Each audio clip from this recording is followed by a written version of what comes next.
गांव, शहर, जाति और धर्मों को बांटने से मन नहीं भरा तो अब हमारी सरकार और मीडिया ने देश के नाम को ही बांटना शुरू कर दिया है। देश के अंदर रहने वाले लोग अब इस बात पे लड़ रहे हैं कि हमारे देश का नाम क्या होगा, इंडिया या भारत। पिछले 4-6 दिनों में सरकार और मीडिया ने देश के लोगों को 3 हिस्से में बांट दिया है। एक वो जो चाहते कि देश का नाम भारत हो जाए, दूसरे वो जो अभी भी कंफ्यूज हैं कि क्या सच में देश का नाम बदल दिया जाएगा, और तीसरे वो जो जानते हैं कि इस पूरे मुद्दे में 1% का भी सेंस नहीं है। इसी बीच हमारे मोदी जी 18 सितंबर को पार्लियामेंट में एक स्पेशल सेशन की मांग करते हैं और मीडिया से शुरू होकर ये बात पूरे देश में फैल जाती है कि इस इंपॉर्टेंट सेशन में देश के नाम को बदलने की भी मांग करी जाएगी। और बीजेपी के नेताओं की तरफ से बयान आता है कि इंडिया हमारे देश का नाम ही नहीं है, ये तो अंग्रेजों के द्वारा दी गई गाली थी जिसे हम लोगों ने अपना नाम बना लिया। इंडिया शब्द एक अंग्रेजों के द्वारा दी हुई हमारे लिए गाली है। क्या हो अगर हम आपको बताएं कि ये मुद्दा जानबूझकर उठाया जा रहा है ताकि आप लोगों से एक बहुत इंपॉर्टेंट न्यूज़ छुपाई जा सके और आप सबका ध्यान सिर्फ इंडिया और भारत के मुद्दे पर रखा जाए। पर क्या थी वो इंपॉर्टेंट न्यूज़ जिसे आप सबसे छुपाया जा रहा है? क्या सच में देश को इंडिया नाम ब्रिटिशर्स ने दिया था? सब कुछ पता चलेगा इस वीडियो में, तो इस वीडियो को लास्ट तक जरूर देखें।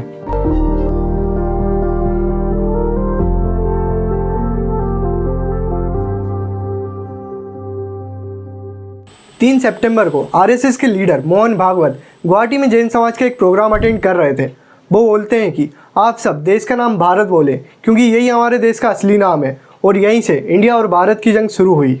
हम सब लोग इंडिया शब्द का उपयोग करना छोड़ दें और भारत शब्द का उपयोग करना प्रारंभ करें। G20 समिट जो सक्सेसफुली हमारे देश में हुआ, इसके डिनर इनविटेशन कार्ड से लेकर मीटिंग तक जहाँ जहाँ इंडिया लिखा जाना था वहाँ इंडिया नाम हटाकर भारत कर दिया जाता है।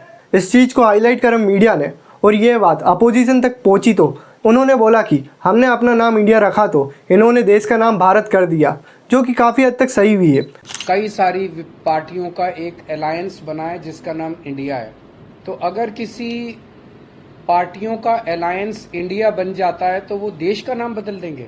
2016 में सुप्रीम कोर्ट में एक PIL फाइल हुई थी और ये मांग करी गई थी कि देश का नाम भारत हो, और जब सुप्रीम कोर्ट ने बीजेपी गवर्नमेंट से राय ली तो बीजेपी ने बोला कि ये दोनों ही हमारे देश के नाम है और सुप्रीम कोर्ट ने ऑर्डर दिया कि इंडिया और भारत जिसे जो बोलना है बोले, ये दोनों ही हमारे देश के नाम है। 2020 में भी सेम चीज़ रिपीट हुई थी, तब भी बीजेपी का यही कहना था। और अभी जब ये डिबेट बहुत ज़्यादा बढ़ी तो अनुराग ठाकुर ने बताया कि नाम नहीं बदला जा रहा, ये सब फेक न्यूज़ है। इस डिबेट की वजह से लोगों का कहना है कि इंडिया नाम हमें अंग्रेजों ने दिया है और इसे हटा देना चाहिए। बीजेपी के पॉलिटिशियन हीरानाथ सिंह यादव कहते हैं कि इंडिया गाली है जो ब्रिटिशर्स ने हमें दी। कहते हैं ना, half knowledge is more dangerous than no knowledge. हमारे देश के कुछ नेताओं को यह भी नहीं पता कि हमारे संविधान में इंडिया और भारत ये दोनों नामों को क्यों रखा गया है। ऋग्वेद के अकॉर्डिंग सिंधु नदी के पास वाले इलाके को सिंध कहा जाता था। पर्शिया के लोग जो आज ईरान के नाम से जाना जाता है, इनकी पुरानी भाषा पारसी में सा को हा बोला जाता था, इसलिए 7 नदियों के संगम सप्त सिंधु को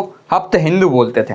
फिर ग्रीक राजा डेरियस आते हैं और इनकी ग्रीक भाषा में एच को प्रोनाउंस ही नहीं किया जाता है, तो हिंदू से हम बन जाते हैं इंदू। इन्होंने नाम को अच्छा बनाने के लिए सिंधु नदी जो हिंदू हो गई थी उसे इंडस बोलना शुरू करा, उसके पास वाले इलाके को इंडिया। फिर मुगल्स आए और उन्होंने हिंदू के आगे स्थान लगाया और हमारा देश बन गया हिंदुस्तान। और जब ब्रिटिशर्स आए तब हमारे देश को हिंदुस्तान बोला जाता था, लेकिन हिंदुस्तान ब्रिटिशर्स बोल नहीं पाते थे, इसलिए उन्होंने इंडिया शब्द बोलना शुरू करा। और इन सबसे पहले राजा भरत थे, उन्होंने जितनी ज़मीन पर राज किया था उसे अपने नाम के ऊपर रखने के लिए भारत नाम दे दिया। तो ये थी हमारे देश के नाम की पूरी कहानी। अब आप सोच कर देखिए, जिस गर्व के साथ आप और हम खुद को हिंदू बुलाते हैं, हम तो वो हिंदू भी नहीं हैं, हमें तो ये नाम भी दूसरों ने दिया है। क्या देश का नाम बदल देने से देश की हालात बदल जाएंगी? क्या देश का नाम बदल देने से देश की बेरोजगारी खत्म हो जाएगी?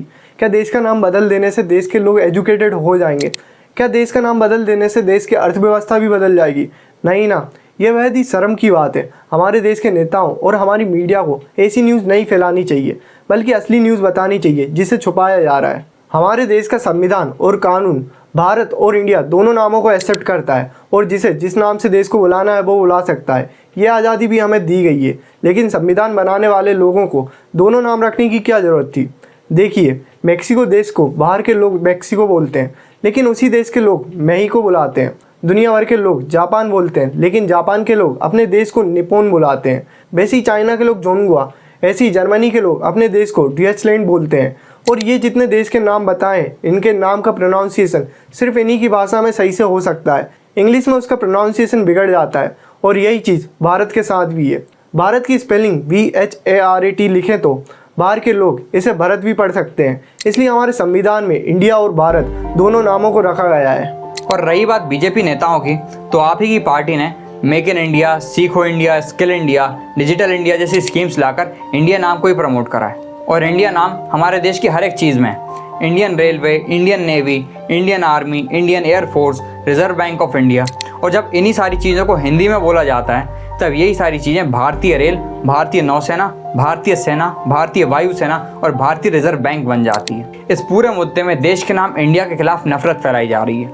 दिक्कत तब आती है जब पॉलिटिशियंस अपनी पॉलिटिक्स के लिए देश के नाम को बदनाम करना शुरू कर देते हैं। आपका कहना है इंडिया नाम हमें बाहर वालों ने दिया है इसलिए इसे हटा देना चाहिए, तो आप बाहर की भाषा क्यों पढ़ा रहे हो? क्यों आज भी इंडिया में इंग्लिश पढ़ाई जा रही है? क्यों हमारे देश में हिंदी से ऊपर इंग्लिश को रखा जाता है? ब्रिटिशर से आपको इतनी ज़्यादा नफरत थी तो 77 सालों से ब्रिटिश एजुकेशन सिस्टम क्यों देश में चल रहा है? इसे भी हटा देना चाहिए था। देश की आज़ादी को 77 साल पूरे हो गए हैं, लेकिन आज हम ये बात कर रहे हैं कि हमारे देश का नाम क्या होना चाहिए।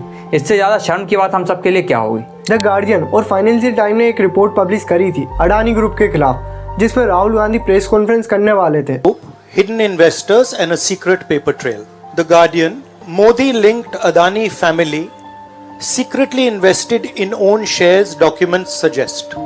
और एनडीटीवी न्यूज, जिसे अडानी ग्रुप ने खरीद लिया है। एनडीटीवी के रिपोर्टर शोएब मिश्रा से बोलते हैं कि कॉन्फ्रेंस में ऐसे सवाल पूछें कि राहुल गांधी का मामला उल्टा पड़ जाए और अडानी ग्रुप का कुछ ना हो। लेकिन शोएब मिश्रा ने एनडीटीवी से रिजाइन कर दिया है। और ये सब तभी का किस्सा है जब मीडिया में इंडिया वर्सेस भारत के फेक नैरेटिव चालू हुए। ये बताता है कि कैसे मीडिया हाउसेस हमसे इम्पोर्टेंट खबरें छुपाता है, जिसे जानना आम इंसान के लिए ज़रूरी होता है, और उन्हें बताया जाता है वो चीज़ें जो असल में है ही नहीं। अगर आप इस वीडियो को अभी तक देख रहे हैं तो चैनल को सब्सक्राइब करना ना भूलें। हम आपके लिए ऐसी वीडियो लाते रहेंगे। मिलते हैं अगली वीडियो में। धन्यवाद।